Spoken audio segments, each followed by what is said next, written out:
Students, in this video, I am going to discuss the properties of multiplication of complex number. The first law or the first property is closure property. Now, what is closure property with respect to multiplication? That means if we have two complex number and we multiply them, then answer should also be a complex number. Just look here. Here I have written two complex numbers z1 and z2. Now multiply them. A plus iota b and into c plus iota d. Just do the simple multiplication. This is ac plus a iota d, or we can write iota time ad plus iota time bc plus iota into iota square bd. You know that iota square is minus 1. Now combine the term without iota and with iota. So without iota terms are AC minus BD and with iota terms are AD plus BC. So this is the real part without iota. AC minus BD is the real part of new complex number, and this AD plus BC, this is going to be the imaginary part of new complex number. Now you have a new complex number in the form of real part plus iota time imaginary part. That means you have seen, if you multiply two complex number, the answer is going to be a new complex number. So closure law hold here. Next law or next property, commutative law. That means z1 into z2 is also equal to z2 into z1. Third is the associative law.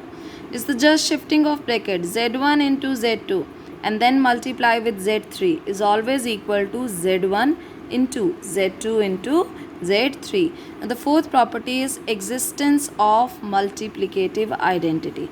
Multiplicative identity means by which number we multiply a complex number so that we are going to get the same number. We know that if we multiply a complex number with 1, answer will also be the same complex number. But we cannot write here just 1.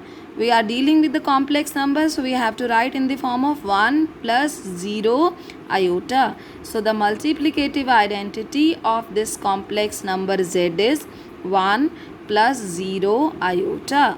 Right? Next is very important, existence of multiplicative inverse. Multiplicative inverse means by which number we multiply this complex number z so that we are going to have here 1. 1 means this 1 plus 0 iota, so that you are going to have the multiplicative identity in right hand side, right? You know that if we multiply z with 1 by z, answer is always going to be 1, or in complex form this is 1 plus 0 iota. So 1 by z is known as the multiplicative inverse of complex number. Suppose I have written a complex number z here, a plus iota b. Now its multiplicative inverse will be 1 by z, that is z inverse. This is 1 upon a plus iota b. So we'll multiply and divide by its conjugate. Now what is conjugate? Just look here. If z is equal to a plus iota b be any complex number, then its conjugate is always denoted by z bar and is equal to a minus iota b. You just have to change the sign of term having iota. If you have plus here, you will write minus here. If you have minus here, you will write plus here. For example, if z is minus 3 minus 4 iota, then its conjugate will be minus 3 plus 4 iota. So here, look here. If you multiply here, this is a minus iota b upon c plus d, c minus d. What identity you will use? You will have c square minus d square. So here you have a square minus iota time b whole square.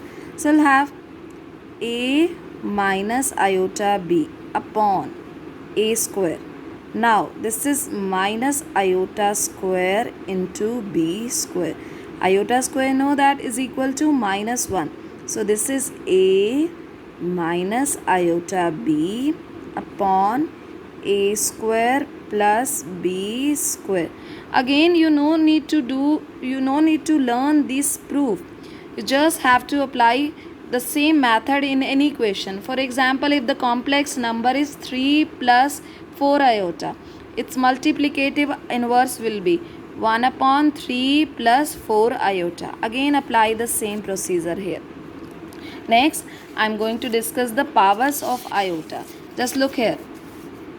You know that iota is equal to root of minus 1. So from here iota square is minus 1. Now iota cube. Iota cube can be written as iota square into iota. Again iota square is minus 1 into iota. So answer is minus iota. Iota raised to the power 4. It can be written as square of iota square. So this is minus 1 square. Answer is 1. You have to learn these 4 power, and remaining power can be evaluated by using these 4 power. For example, if I write here iota raised to the power 7, you can split in the form of 4, because iota raised to the power 4 is always equal to 1. This is iota raised to the power 4 into iota cube. Now from here iota raised to the power 4 is 1 and iota cube is minus iota. So your answer is going to be minus iota. And iota raised to the power 19. Again, first try to split in the power of 4. Power of 4, minimum power of 4 here is 16 into, this is iota 16 into iota cube.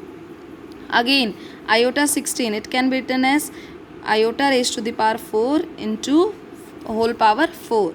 And this iota cube is minus iota. This is 1 raised to the power 4 is 1. So answer is going to be minus iota. Iota raised to the power 18. This can be written as iota raised to the power 16 into iota square. Right? Now this is going to be, this power is a multiple of 4. You can directly write here 1. And iota square is minus 1. So that means here your answer is minus 1. Iota 20. Now this power 20 is a multiple of 4. Right? So this is iota raised to the power 4 whole power 5. Now iota raised to the power 4 is 1. 1 raised to the power 5. Answer is going to be 1. Right? In the same way, you can evaluate 1 upon iota. 1 upon iota means you will just rationalize it. This is 1 upon iota into multiply and divide by iota. Right? So you will have iota upon iota into iota, iota square. Now iota square is minus 1. So answer is equal to minus 1 iota. Right?